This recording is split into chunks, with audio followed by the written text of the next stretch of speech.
야곱이 눈을 들어보니 에서가 400명의 장정을 거느리고 오고 있는지라 그의 자식들을 나누어 레아와 라헬을 두 여종에게 맡기고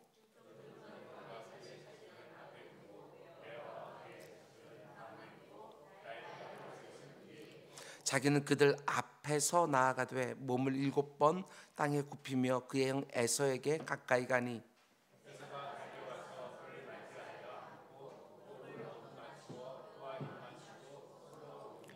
에서가 눈을 들어 여인들과 자식들을 보고 묻되 너와 함께한 이들은 누구냐? 야곱이 이르되 하나님이 주의 종에게 은혜로 주신 자식들이니이다. 레아도 그의 자식들과 더불어 나와 절하고 그 후에 요셉이 라헬과 더불어 나와 절하니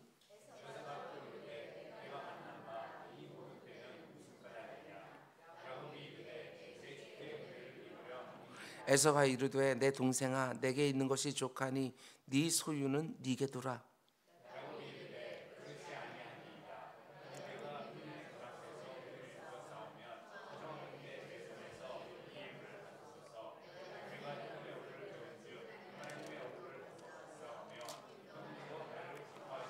우리 함께 하나님이 내게 은혜를 베푸셨고 내 소유도 족하오니 청하건대 내가 형님께 드리는 예물을 받으소서 하고 그에게 간곤함에 받으니라. 아멘. 아멘.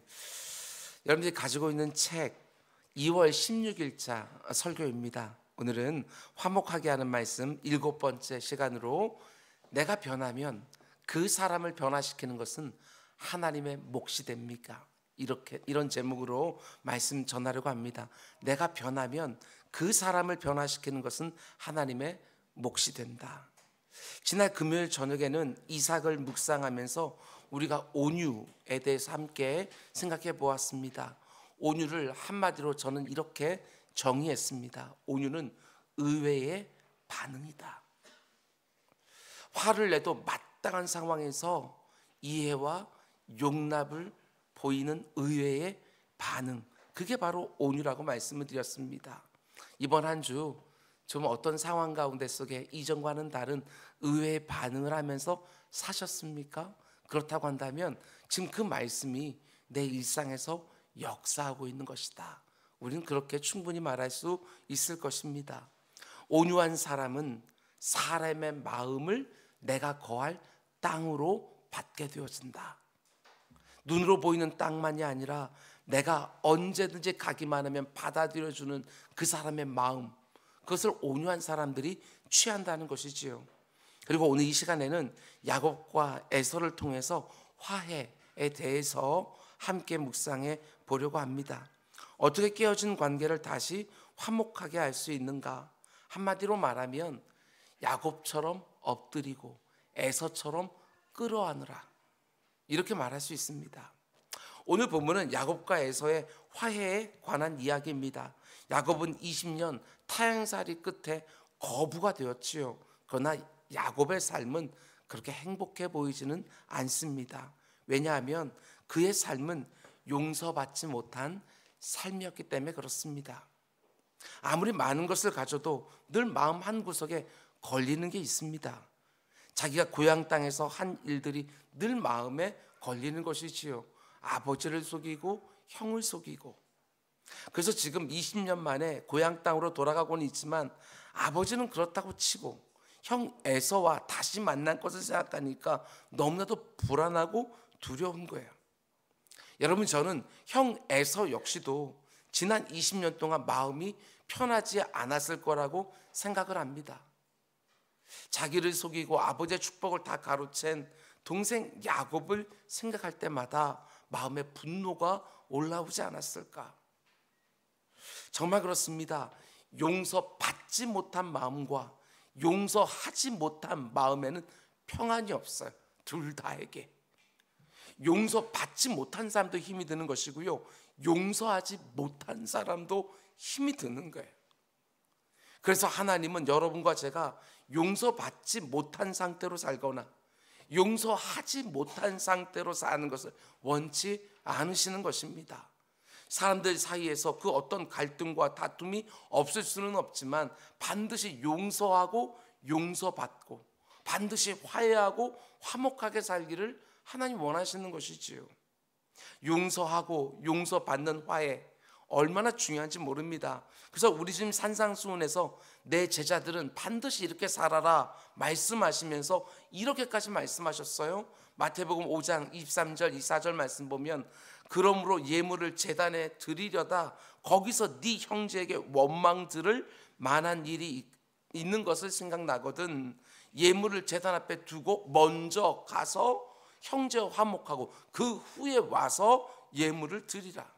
그러니까 화해하는 일이 때로는 예배하는 일보다 더 우선한다고 말씀하시는 거예요. 하나님을 잠시 기다리게 하더라도 내가 꼭 해야 되는 일이 화해하는 일이다. 이렇게 말하는 것이지요. 오늘 본문에서 우리는 야곱과 에서가 지난 20년간의 묵은 감정을 털어내고 화해하는 모습을 보게 되었었는데 성경에서 어떤 면에서 가장 아름다운 장면 중에 하나가 아닐까.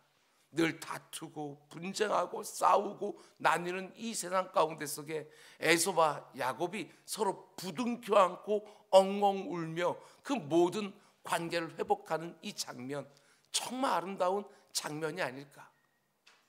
오늘 이 자리에 있는 분들 가운데 속에서도 저 멀리 있는 사람 말고 가까이 있는 형제지간 가운데 이 에서와 야곱이 보여주는 이 모습이 절실하게 필요한 분들도 있으리라. 저는 그 생각을 합니다. 저는 오늘 설교를 한 문장으로 요약했습니다. 야곱처럼 엎드리고 에서처럼 끌어안아줘라. 이게 바로 화해의 가장 중요한 원리입니다. 화해를 청하는 사람은 엎드리고 화해를 받는 사람은 끌어안아주고. 먼저 화해를 청하는 야곱의 모습을 보려고 하는데 3절입니다. 자기는 그들 앞에서 나아가되 몸을 7번 땅에 굽히며 그의 형 에서에게 가까이 가니. 야곱이 보니까 형 에서가 400명의 장정들 데리고 말을 타고 막 달려옵니다. 그 모습을 보고 야곱이 앞으로 나아가서 형을 맞이하려고 하는데 여러분 이게 좀 다릅니다. 야곱의 모습이 그 전날까지하고 완전히 다른 거예요. 야복 강가에서 하나님을 만난 후에 야곱의 달라진 모습이 그들 앞에 나가서 형을 맞이하고 있다. 이 모습이에요. 창세기는 우리가 많이 읽어서 그 이야기들을 많이 알고 있을 텐데 오늘 보면 바로 앞에 있는 32장에서 야곱은 야복 강가에서 하나님을 만나기 전에 야곱은 사람들과 가축들 두 떼로 나누고 자기보다 앞세웠어요. 그리고 자기는 맨 뒤에 섰지요. 여차하면 도망가겠다는 속셈이 그 안에 담겨 있었던 거예요. 그런데 오늘 본문을 보면 야곱은 가장 앞에 서서 에서를 만나려고 기다리고 있는 거예요. 어떤 일이 벌어질지 몰라요. 근데 또 가장 앞으로 나아가요. 가장 마주하기 싫은 상황이지만 야곱은 가장 앞에 서서 그 상황을 맞이하고 있는 것입니다. 형을 맞이하려고 하는 그 위치가 달라진 거예요. 전에는 맨 뒤에 이제는 맨 앞에. 야곱의 모습이 왜 이렇게 달라졌을까? 다른 이유를 다른 데서 찾을 수가 없어요. 성경 읽어보게 되었으면 전날 밤에 하나님을 만난 거 그것밖에는 없는 거예요. 가장 뒤에 서서 여차하면 도망가려고 하던 모습은 사라지고 지금은 문제를 가장 앞에 서서 감당하려고 하는 것이지요. 이게 바로 하나님을 만난 사람들의 보편적인 모습이다. 내 삶의 문제 가운데 찾아와 주시고 나를 만나 주신 하나님, 나와 함께 해주신 하나님, 나의 사정을 아시고 내 고통에 공감해 주신 하나님을 만나게 되었으면 아무리 내가 피하고 싶은 문제라고 해도요 담대하게 받아내요. 문제를 피해서 도망가는 게 아닙니다. 그 문제를 직면해서 해결해 갈 수 있는 거예요. 야곱이 야복 강가에서 하나님을 만나고 나니까 이제 가장 앞에 서서 에서를 맞이하는데 그게 가장 피하고 싶은 상황이고 가장 피하고 싶은 사람이에요. 그런데 야곱은 그 상황에서도 도망치지 아니하고 그 사람에게도 도망치지 않고 맞닥뜨리고 있는 거예요. 하나님이 살아계시고 나와 함께 하신다는 걸 정말 믿으면 이렇게 담대해져요. 하나님을 인격적으로 만나게 되었으면, 내가 성령으로 충만하게 되었으면 전혀 없었던 담대함이 내 안에 생기는 것을 보게 되어져요. 시편 3편에서 다윗은 이렇게 고백합니다. 천만이 나를 애워싸 진칠지라도 나는 두려워하지 않는다고. 온전히 살아서 역사하시는 하나님을 온전히 인정하고 나니까 골리앗 장군에게도 달려나가게 되었어요. 10대 청소년이. 야곱이 어떻게 그 두려운 형 에서를 만나려고 앞으로 나설 수 있었을까? 여러분 어떻게 생각하십니까? 두려운 마음이 이제는 완전히 사라졌을까? 아니요, 두려운 마음은 여전히 남아있었을 거예요. 그러나 이런 믿음이 야곱에게 생기지는 않았을까? 저는 생각했습니다. 하나님께서 나에게 역사했던 것처럼 나의 형에도 역사하지 않을까? 그 전나 하나님을 경험했기 때문에 야곱은 문제를 피하지 않고 문제를 나가고 있는 거예요. 야곱 자신의 담대함이 아니라 하나님을 만난 사람들의 보편적인 모습이 바로 이렇다는 사실이에요. 이게 믿음이지요. 믿음이 생기면 사람들은 담대해집니다. 문제를 피하지 않고 맞설 수가 있는 것이지요. 오늘 이 저녁에도 마찬가지예요. 어떤 근심거리, 어떤 두려움거리가 있다 할지라도 오늘 이 저녁에 하나님께서 내가 너와 함께하고 있다. 이사야서에서 말하고 있는 것처럼 너 두려워하지 마라. 내가 너와 함께하리라. 그 말씀 하나만 뚝 떨어지게 되어지면 그 말씀이 나를 담대하게 만들어서 더 이상 근심거리, 두려움거리를 피하는 것들이 아니라 하나님을 믿고 맞닥뜨리게 되어지는 거예요. 이게 믿음이 하는 일이에요. 뿐만 아니라 야곱의 이 모습을 보면서 저는 또 이런 생각도 했어요. 지금 이 모든 상황을 야곱이 주도하고 있구나. 형에게 주도권이 달린 줄 알았는데 지금 가만 보니까 야곱에게 주도권이 있는 거야. 형 에서를 피하고 도망가려고 했던 야곱이 이제는 그 에서를 나아가서 맞이합니다. 적극적으로 이 상황을 해결해 가고 있는 거예요. 상황에 이끌리는 것이 아니라 상황을 끌고 가고 있는 거예요. 지금 이게 바로 성경이 말하는 화해의 방법입니다. 믿음이 있는 사람이 화해의 주도권을 쥐는 거예요. 내 마음을 움직이시는 하나님이 그 사람의 마음도 움직여질 거라는 사실을 믿는 사람만이 화해의 손을 먼저 내밀어 줄 수 있는 것이지요. 우리가 하나님과 불화한 상태에 있을 때 먼저 손을 내밀어 주신 분은 하나님이셨습니다. 하나님 먼저 우리를 찾아오셨어요. 화해의 주도권을 하나님이 쥐시고 움직이시는 거예요. 로마서 5장 8절 말씀처럼 우리가 아직 죄인 되었을 때에 그리스도께서 우리를 위하여 죽으심으로 하나님께서 우리에 대한 자기의 사랑을 확증해 주셨느니라. 하나님과 불화한 상태에 있는 인생들을 하나님 먼저 찾아오시지요. 화해의 주도권을 가지시고 먼저 손을 내미셔 주신 거예요. 근데 이게 바로 하나님이 여러분과 저에게 언제나 원하시는 모습이라는 것입니다. 하나님의 자녀들이 화해의 주도권을 가지고 먼저 손을 내밀기를 원하시는 거예요. 하나님을 모르는 사람과 하나님을 아는 사람들 사이에 관계가 불편해졌습니까? 그 누가 먼저 손을 내미는 게 마땅하겠어요? 믿음이 없는 사람과 믿음이 있는 사람이 서로 그 가운데 함께 교제하다가 관계가 틀어졌어요. 누가 먼저 손을 내미는 것이 마땅하겠냐고요? 하나님을 아는 사람이, 그래도 믿음이 있는 사람이 화해의 주도권을 가지고 먼저 손을 내밀어 주는 것이 마땅한 사실이라는 것입니다. 그 사람이 나에게 손을 먼저 내밀기를 기다리는 거 아니요, 그건 부끄러운 일인 거예요. 이 땅을 살아가면서 모든 사람들과 화목하게 살아가고 싶지만 그게 어디 마음대로 됩니까? 아무리 좋은 관계를 맺으려고 해도 의도치 않게 관계가 불편할 때가 있는 거예요. 다시는 안 봐도 되는 관계라면 혹 그대로 놔두고 일상으로 그냥 돌아가서 내 할 일을 하면 되겠지만, 그냥 계속해서 봐야 되는 관계라면 어떻게든지 그 관계를 회복해내야 되는데 그 화해의 주도권 꼭 믿는 너희들이 가지고 있어라, 이렇게 말씀하시는 거예요. 네가 먼저 찾아와서 잘못했다고 하면 내가 용서해 줄 수도 있다, 이게 아니라는 거예요.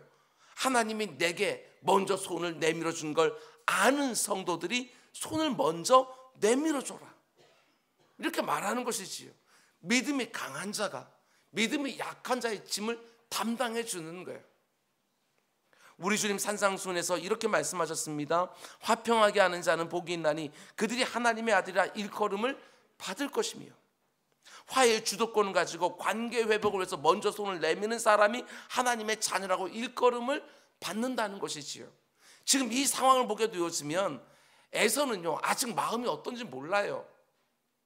지금 달려오고 있는 그 에서의 마음은요 야곱과 화해하려고 하는 마음처럼 보이진 않아요. 만약에 그랬다고 한다면 장정 400명을 데리고 올 리가 없어요. 20년 동안 힘들었던 마음을 보복하기 위해서 400명이 되는 장정들 데리고 오는 에서와, 그리고 그 에서의 용서를 받고 싶어서 맨 앞으로 나아가서 형을 기다리고 있는 야곱의 모습, 누가 잘했고 누가 잘못했든지 그걸 따지기 전에 형제 관계가 다 깨져 있으면 상식적으로 누가 먼저 손을 내미는 게 맞을 것 같아요? 형이 내밀어야죠. 그래도 형이 내밀어야 되는 거예요. 형의 모습과 동생의 모습이 여기서 뒤바뀐 것처럼 보여져요. 근데 지금 보면 형은 동생을 죽이려고 달려오고 동생은 형에게 용서를 구하려고 어떻게 될지도 모르는데 앞으로 나서고 있고, 형과 동생의 모습이 좀 뒤바뀐 것처럼 보이는 것이지요. 물론 동생 야곱이 잘못을 했지만 그래도 에서가 형이잖아요. 여러분, 그런데 동생 야곱이 왜 형 에서를 속이고 아버지의 축복 기도를 왜 가로챘습니까? 다른 것 때문이 아니라 장자권 때문이었죠. 동생이 형에게 있는 장자의 권리를 가로채려고 했어요. 아버지 이삭을 속이고서라도 동생이 장자의 축복도 가로채려고 한 거예요. 근데 지금 이 모습만 딱 놓고 보면요, 야곱이 정말 장자처럼 보여요. 형처럼 보이는 거예요. 갈등이 있을 때 화해의 주도권을 가지고 먼저 손을 내미는 사람, 그게 바로 갈등을 해결하는 가장 좋은 첫걸음이고, 그게 바로 장자의 의무고 책임이에요. 지금까지 이 야곱은요, 장자의 명분만 가지고 있었는데 오늘 본문만 놓고 보게 되어지면 장자의 의무와 책임까지 드디어 감당하고 있다, 이런 생각이 들기도 해요. 그럼 이제 어떻게 되어지느냐? 본문 3절을 다시 보셔요. 자기는 그들 앞에서 나아가되 몸을 7번 땅에 굽히며 그의 형 에서에게 가까이 가니, 야곱이 형 에서에게 가까이 나아가면서 7번이나 땅에 엎드려 절을 했다. 여기 7번, 우리 잘 아는 것처럼 완전수 아닙니까? 그러니까 야곱이요, 자기가 할 수 있는 최대한의 예우를 형에게 다했다. 뒤집어서 말하면 야곱은 자기가 할 수 있는 최대한도로 자신을 낮추었다. 형은 최대한 높이고 자기는 최대한 낮췄어요. 참 놀랍지 않습니까? 우리가 아는 야곱은 이런 사람이 아니에요. 야곱은 절대로 남에게 몸을 굽히는 사람이 아니에요. 수단 방법을 안 가리고 첫째가 돼야지 둘째가 되는 못 견디는 사람. 어머니 태에서 나올 때도 쌍둥이보다 먼저 나가려고 그렇게 뒤꿈치를 잡고 늘어졌던 사람. 형의 장자권도 아버지를 속이고 형을 속여서라도 반드시 가로채려고 했던 사람. 한마디로 지고는 못 사람이에요. 물론 20년 전에 형에게 잘못한 것은 틀림없고 지금 형이 400명이나 데리고 왔으니까 이 순간만이라도 모면하기 위하여 7번 절을 하면서 형을 높이고 자기를 낮췄다고 생각할 수도 있겠지만 그건 아닌 것 같습니다. 뒤에서 야곱이 고백하지만 마치 하나님을 만난 것처럼 그 하나님 앞에 서 있는 죄인처럼 정말 모든 예를 다 갖춰서 7번이나 절을 하고 있는 거예요. 이렇게 말할 수 있습니다. 겸손은 화해의 마중물이다. 교만한 마음을 가지고 누군가에게 잘못을 용서를 구한다? 어림없습니다. 그 사람이 대번에 알아채는 것이지요. 야곱이 이렇게 7번 절하는 모습이 에서와의 화해를 이끌어내는 마중물과 같은 역할을 하는 거예요. 여러분, 펌프에서 물을 처음 기를 때는 마중물을 부어야 되지 않습니까? 한 바가지 마중물을 부어야 그 물이 저 깊이 있는 지하수를 끌고 올라와서 물을 기를 수 있는 거예요. 겸손한 마음을 마중물로 부어야 나에게 화가 난 그 사람 마음 깊이 있는 그 너그러운 마음을 끌고 올라올 수 있는 거예요. 내가 잘못했다는 것을 상대방이 충분히 알 수 있도록 7번 몸을 굽히는 것, 거기에서 상대방의 마음이 움직이기 시작하는 것이죠. 지금 형 에서는 장정 400명을 이끌고 야곱 향해 달려오고 있습니다. 제가 생각할 때 20년 전의 사건 때문에 여전히 분노는 가득하지만 이제 야곱을 어떻게 해야 될지는 아직 결정하지 못한 것처럼 보여요. 야곱이 오고 있다는 소식을 듣고 일단 자기 수하의 사람들 다 모아서 야곱을 향해 달려가기는 하지만 야곱이 어떻게 나올지 그것은 몰랐던 것이지요. 근데 한 가지 틀림없는 사실은 20년 전처럼 야곱이 얕은 꾀를 가지고 또 형을 속이려고 했다고 한다면 에서의 분노는 정말 폭발했을 거예요. 어떤 면에서 야곱의 반응을 먼저 보고 어떻게 할지 결정하려고 했던 것이 아닌가, 이런 생각이 들기도 합니다. 우리도 사람을 대할 때 그럴 때가 있잖아요. 일단 하는 거 봐서 용서할 수도 있고요, 더 크게 분노를 터뜨릴 수 있어요. 그 사람이 하는 거 보고 나서 나의 행동을 결정하겠다는 것이죠. 에서 역시도 마음이 그러하지 않았을까. 야곱이 어떻게 하냐에 따라서 에서의 그 400명의 장정들은 환영의 인파가 될 수도 있고요, 복수의 군대가 될 수도 있는 거예요. 야곱이 하는 것에 따라서. 근데 야곱이 어떻게 하느냐, 자기 앞에서 7번이나 몸을 굽히면서 최대한의 예를 표하는 거예요. 그리고 그 야곱의 모습이 에서의 마음을 열기 시작한 거예요. 그 4절을 보면 에서가 달려와서 그를 맞이하고 안고 목을 어긋맞추어 그와 입 맞추고 서로 우느니라. 틀림없습니다. 지금 에서의 모습은 야곱의 행동에 대한 반응이에요. 에서의 모습은 야곱의 행동에 대한 반응. 야곱의 모습이요, 그냥 뻣뻣하게 그냥 버티고 서 있었다고 한다면 에서가 어떻게 했겠어요? 이렇게 안 했을 것 같아요. 막 달려와서 야곱을 끌어안고 목을 맞추치면서 서로 울었다. 야곱이 7번이나 몸을 굽히며 에서에 가까이 나아가니까 그 모습을 보고 에서가 달려와서 야곱을 끌어안았다. 그리고 서로 울었다. 그 울음은 20년 세월의 한을 푸는 눈물이었고 새로운 관계를 시작하는 기쁨의 눈물이었던 거예요. 그저 성경 속에 나오는 그냥 이야기를만 듣지 마시고요, 아직 내 삶 가운데 속에 불편한 관계들이 있다고 한다면 이런 구절을 봤을 때 사모하는 모습이 있고요, 그 가운데 어떻게 해야 되는지 성경 속에 나오는 하나님이 굳이 기록해서 보여주는 이 장면 가운데 하나님이 나에게 주시는 음성이 있는 줄 알고 사모함을 듣고 이대로 하는 것이지요. 지금 우리는 사순절을 지나고 있지 않습니까? 우리 주님 하나님과 죄인된 인간들을 화목하게 해주셔서, 화목하게 하기 위해 어떻게 해주셨어요? 단지 7번 몸을 굽히시는 게 아니에요. 친히 사람이 되어주셨어요. 하나님이 사람이 되신 것, 이것처럼 자신을 낮추신 게 어디 있어요? 발가벗겨져 십자가에 높이 달려서 거기서 피와 물을 다 쏟으시고요, 그 가운데 죽으셨어요. 그 어디에도 하나님의 존엄 보이질 않습니다. 하나님의 낮아지심, 우리 신학 용어로요, 그걸 가지고 자기 비하 이렇게 말을 합니다. 누가 우리 주님을 그렇게 낮은 곳에 던져버린 것이 아니라 주님께서 스스로 자신을 비하하시는 거예요.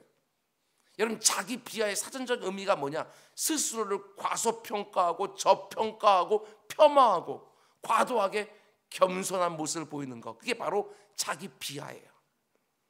우리는 주님의 성육 사건과 십자가 사건을 볼 때마다 우리같이 이 완악한 마음도 열리기 시작하는 거예요. 아무리 딱딱하게 굳어있는 마음도요, 우리 주님의 그 낮아지신 그 자기 비하의 그 모습 가운데 그 이유가 바로 나였다는 것을 아는 그 순간에 마음이 열리기 시작하는 거예요. 정말 그렇습니다. 나를 낮추면 상대방의 마음이 열려요. 얼만큼 낮추냐에 따라서 얼만큼 열리느냐, 그게 달려져 있는 거예요. 야곱처럼 엎드리고, 화해와 화목의 첫 번째 원칙, 마음을 잘 닮아 두십시오. 나에게 마음이 상한 사람을 내가 먼저 화해 주도권 가지고 찾아가서 그 다음 관계를 회복하고 싶다고 한다면 야곱이 보여주는 모습 잘 가슴에 새겨 놓으셔야 돼요. 몸을 7번 굽히며 절하며 형에게 나아갔다. 그러면 웬만한 마음은 다 열리게 되어 있습니다. 용서와 화해의 두 번째 원리는 에서처럼 끌어안으라 라는 것입니다. 야곱처럼 엎드리고 에서처럼 끌어안고. 본문을 보면 자신을 굽혀 절을 하며 나오는 야곱을 보면서 에서가 달려옵니다. 4절 다시 보면 에서가 달려와서 그를 맞아요. 안고 목을 어긋맞추어 그와 입 맞추고 서로 우니라. 에서가 야곱을 끌어안습니다. 그리고 서로를 붙들고 울기 시작하는 거예요. 그 다음 생각해 보십시오.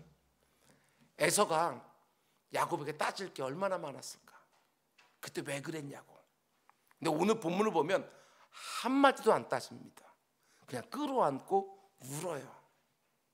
잘 보셔야 됩니다. 야곱은 태어날 때부터 형 에서에게 잘못했어요. 에서가 어머니 태중에서 먼저 나가려고 하니까 쌍둥이 동생 야곱이 형의 발꿈치를 붙잡았어요. 배가 너무 고파서 집에 들어왔는데 팥죽 한 그릇 가지고 장자의 권리까지 빼앗았어요. 눈이 어두운 늙은 아버지를 속여서 에서가 받아야 될 장자의 축복도 가로챈 거예요. 근데 성경에 기록되지는 않았지만 이 야곱의 성정으로 볼 때에 형 에서에게 얼마나 못된 짓을 많이 했을까?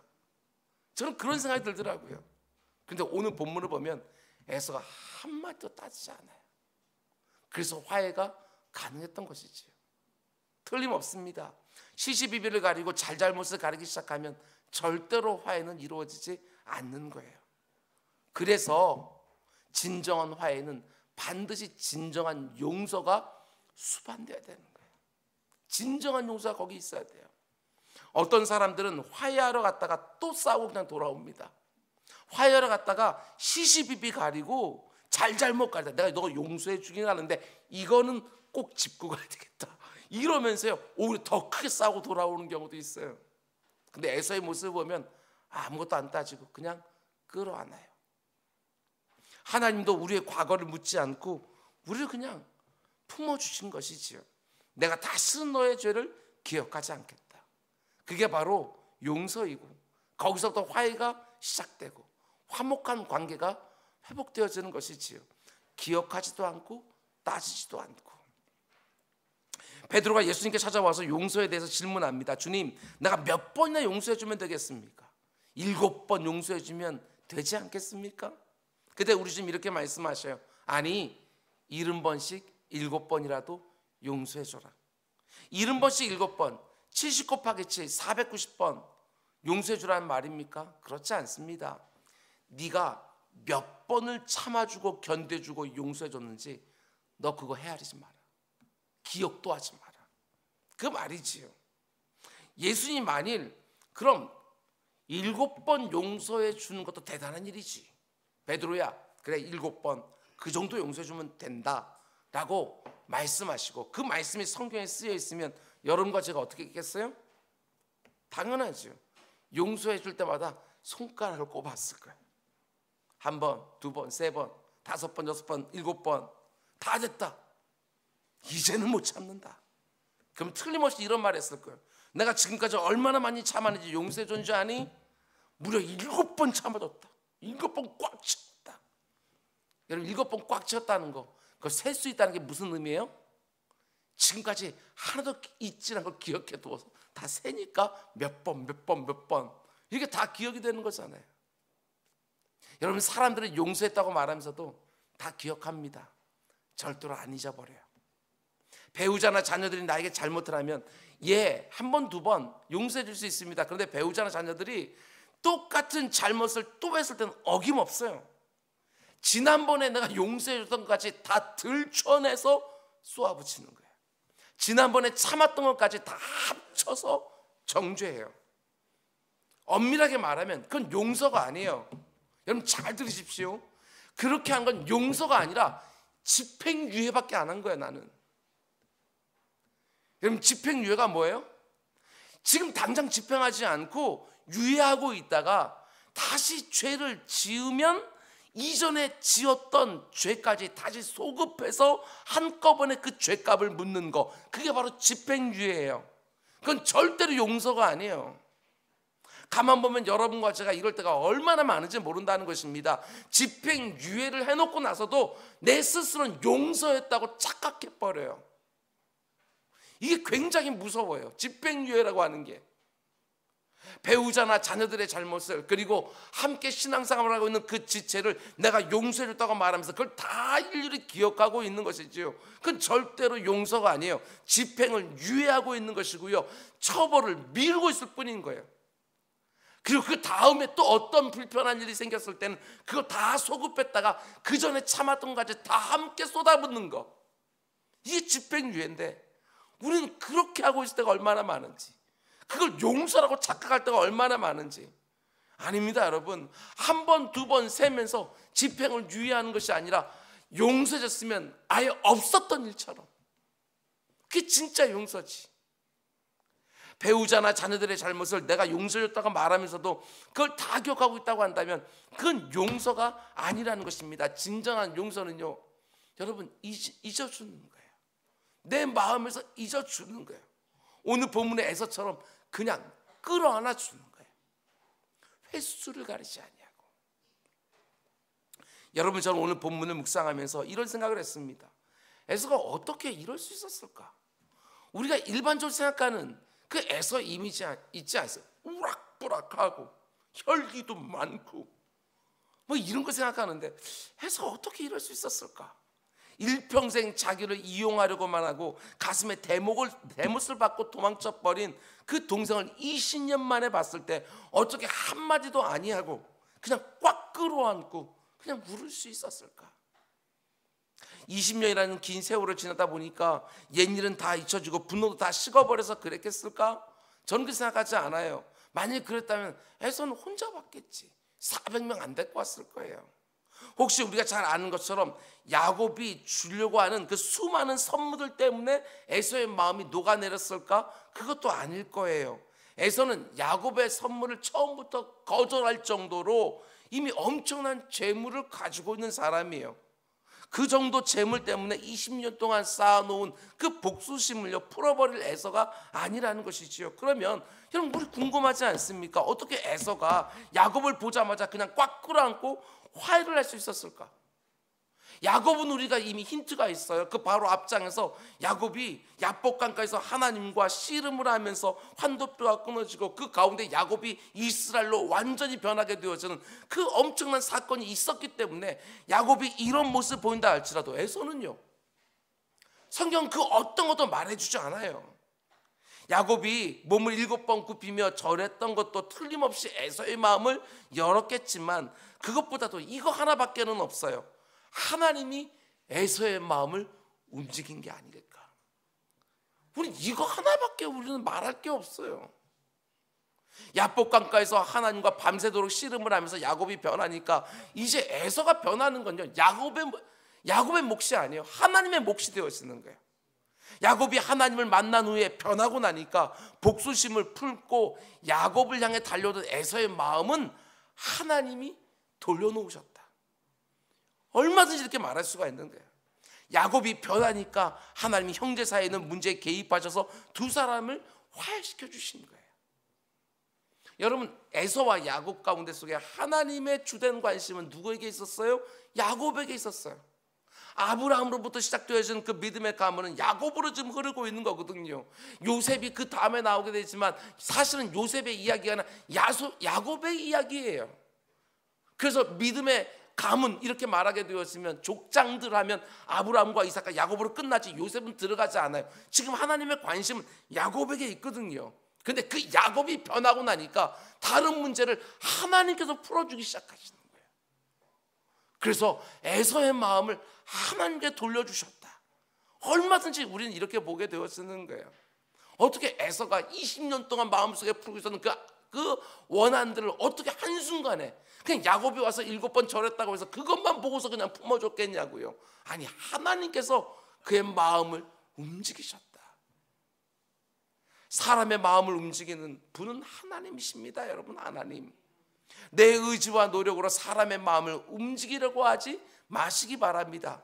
하나님이 그 사람의 마음을 움직이도록 우리는 해야 되는 거예요. 마음 깊이 새겨놓으시 바랍니다. 내가 변하면 그 사람이 변하는 것은 하나님의 몫이 되어진다. 남편을 움직이려고 하지 말고 하나님이 내 남편을 움직이도록 우리는 기도하며 하나님이 내게 원하시는 일에 순종하는 거예요. 내 힘으로 아내를 바꾸려고 하는 것이 아니라 하나님이 내 아내를 바꾸도록 우리는 기도하며 하나님이 내게 원하시는 거 있다고 한다면 나는 거기에 순응하는 거예요. 너에게 뭐 버리라 하면 버려야죠. 그래, 그것이 하나님께서 그 아내의 마음을 바꾸는데 하나님께서 일하시기 위한 마중물이 될 텐데 나는 하나도 안 변하고 누구누구만 변하기를 바라고 있다고 하는 거, 이것처럼 어리석은 게 어디 있겠어요? 여러분, 우리 다 부모잖아요. 여러분, 자녀를 부모가 바꿀 수 있어요? 못 바꿔요. 제가 새 자녀를 키우면서 절절히 지금 깨닫고 있는 것은, 그렇지, 자녀가 언제나 갑이지 부모는 언제나 을이지. 그 생각이 드는 거예요. 아무리 내가 억울하다 할지라도 자녀들에게 움직이게 돼 있어. 자녀들에 따라서. 부모인 내가 하나님 마음에 맞게 변해야 하나님이 자녀를 바꿔주시는 거예요. 이걸 우리가 알아야 돼요. 내 힘으로는 사람을 바꿀 수는 없지만 하나님은 얼마든지 사람을 바꾸고 움직일 수 있다. 그것을 믿고 기도하는 것입니다. 그러나 중요한 것은 내가 변하는 거예요. 내가. 나는 하나도 안 바꾸면서 저 사람 바꿔달라고 기도하는 거 아니요. 하나님이 그거 기뻐하지 않으시는 거예요. 잠언 21장 1절을 보면 하나님은 이렇게 말씀하십니다. 왕의 마음이 여호와의 손에 있음이 마치 봇물과도 같아서 그가 임의로 인도하시니라. 왕의 마음을 누가 바꿀 수 있겠어요? 잘못하면 목이 날아가는데. 그런데 왕의 마음도 하나님의 손에 달려있다. 하나님이 원하시기만 하면 마치 또랑물처럼 이리로도 흘려보내고 저리로도 흘려보낼 수 있다는 거예요.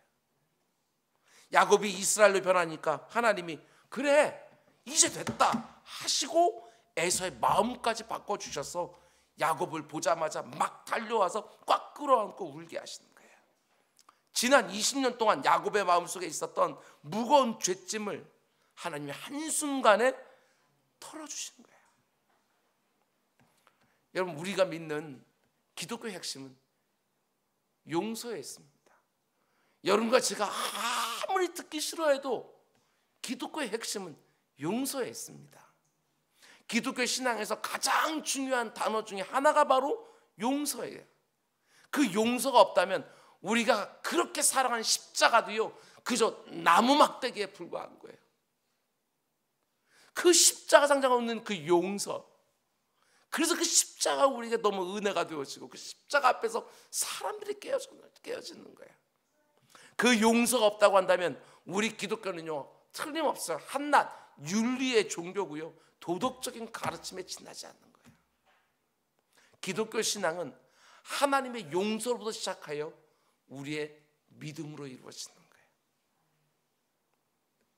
그래서 어떤 신학자는 용서에 대해서 이렇게 귀한 말을 남겨놨어요.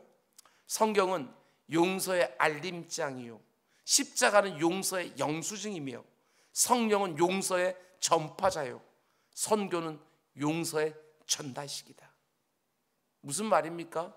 모든 것들이 다 용서하고 깊게 묶여 있다는 거예요.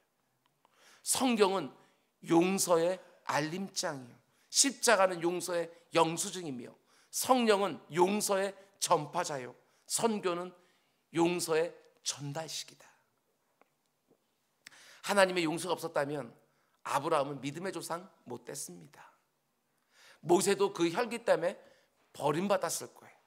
다윗은 나단 선지자 앞에서 하나님의 심판을 받았을 것이고 예수님을 3번이나 모른다고 부인했던 베드로 절대로 초대교회 기둥될 수 없었을 것이고 사도 바울? 아니요. 그는 그냥 예수 믿는 사람 잡아 죽이는 사울로 끝나버렸을 거예요. 하나님이 나를 얼마나 참아주셨는지 얼마나 용서해 주셨는지 정말 알고 있다면 이제 여러분과 저의 차례 아니겠습니까? 나의 용서를 통하여 그 사람이 아브람도 될 수 있고 모세도 될 수 있고 다윗도 될 수 있고 베드로도 바울도 될 수 있어요. 우리 차례인 거예요. 화해할 사람이 있다면 먼저 손을 내미시기 바랍니다. 화해 주도권을 가지고 먼저 찾아가는 것이죠. 내가 편하면 그 사람과 화해할 수 있습니다. 다시 화목관계로 돌아갈 수 있어요.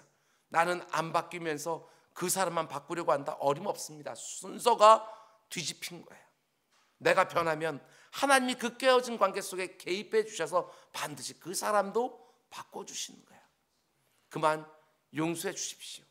집행유예하지 마시고 지금 내가 화를 내지 않고 있다 할지라도 차곡차곡 쌓아두면 가중해서 처벌하게 되어 있습니다. 그때 용서해 주시고 기억하지 않는 거예요. 오늘 말씀을 통해서 이 한 문장 기억하시기 바랍니다. 야곱처럼 엎드리고 에서처럼 끌어안아줘라. 내가 잘못한 것이 있어서 관계가 깨어졌습니까? 그럼 내가 엎드리는 거예요. 그 사람의 상한 감정을 인정해주고 나의 잘못과 허물을 진심으로 고백하는 거예요. 누군가가 내게 용서를 구하고 있습니까? 따지지 마십시오. 내가 몇 번 참았는지 그거 헤아리지 마십시오. 그냥 꽉 끌어안아주면 거기까지 되는 거예요. 요즘 우리가 살아가는 이 세상을 보면 용서는 사라지고 집행유예만 가득하니까 사람들 이 10년 가운데 무슨 독이 담긴 것 같아요. 조금만 마음이 상하면 독을 뿜어요. 뉴스를 보고 있으면 작은 불씨 하나만 떨어져도 큰 불 나겠다, 이런 두려움이 있어요. 당장이라도 끔찍한 비극이 일어날 것처럼 이렇게 깨어지고 나누고 싸우는 이 세상, 우리 올해 표로 받은 것처럼 화목하게 하는 직분을 가지고 세상 속으로, 이게 우리 그리스도인들이 해야 될 일이지요. 저는 오늘 말씀 준비하면서 정말 사모하는 마음이 들었어요. 지금 우리가 살아가는 이 세상 곳곳에서 야곱처럼 엎드리고 에서처럼 끌어안고 둘이서 펑펑 울면서 그 가운데 다시 화해를 이루기 시작하는 거, 이런 모습 좀 자주 볼 수 있으면 얼마나 좋을까. 그저 마음 한번 상하게 되었으면 그 꽉 끌어안고 도무지 그 관계를 풀지 않는 이 악독한 이 세상 가운데 속에 여러분과 저라도 먼저 나서서 화해 주도권을 가지고 손을 내밀고 그 가운데 그 사람의 관계를 어떻게든 화해하고 화목하게 살아가고, 그래야 그리스도인들이 뭔가 다르다는 것이 이 세상에 나오는 것이고, 우리 기독교가 이 용서의 종교라고 하는 것들이 이 세상에 드러날 텐데 우리가 도대체 뭘 하고 있는 건지 다시 한번 돌아보게 되었는 거예요. 여러분, 그냥 선택사항이 아닙니다. 우리는 바톤을 이어받은 거예요. 우리 주님의 그 용서의 바톤을 우리 역시도 이어받고, 우리가 누군가를 용서해 줌으로 우리는 뜨거운 숯불을 그 사람 머리에 올려놓는 것이고, 그 사람 역시도 그 가운데 속에 누군가를 또 용서하면서 우리가 살아가는 이 세상이 조금이라도 따뜻해지고 조금 더 화목해지고 그 가운데 서로를 받아내고, 이런 모습이 좀 있어야 사는 것처럼 이 땅은 살아갈 터인데 이런 모습이 점점 사라지고 있는 거예요. 오늘 이 저녁에 우리 나라와 민족을 놓고 기도합시다. 그리고 이 땅의 교회들을 놓고 우리 기도합시다. 그리고 관계들을 놓고 우리 또 기도하기를 원합니다. 하나님, 이곳저곳에서 감격적인 화해가 일어나고 그 가운데 속에 하나님이 그렇게 원하시는 화목이 이 땅 가운데 가득하게 달라고 기도하는 밤이 될 수 있기를 주님의 이름으로 축원을 드립니다. 우리 기도하겠습니다. 사랑의 주님, 모든 사람들이 그저 지금 당장 화를 내지 않는다 할지라도 마치 집행유예를 시행하고 있는 것처럼 마음속에 하나하나 쌓아두었다가 큰 사건과 사고가 일어나는 것을 보게 되었습니다. 별일 아닌데 살인사건이 됩니다. 내가 모르는 사람인데 길가에서 그 사람에게 아버지 몹쓸 짓을 하는 경우들도 많습니다.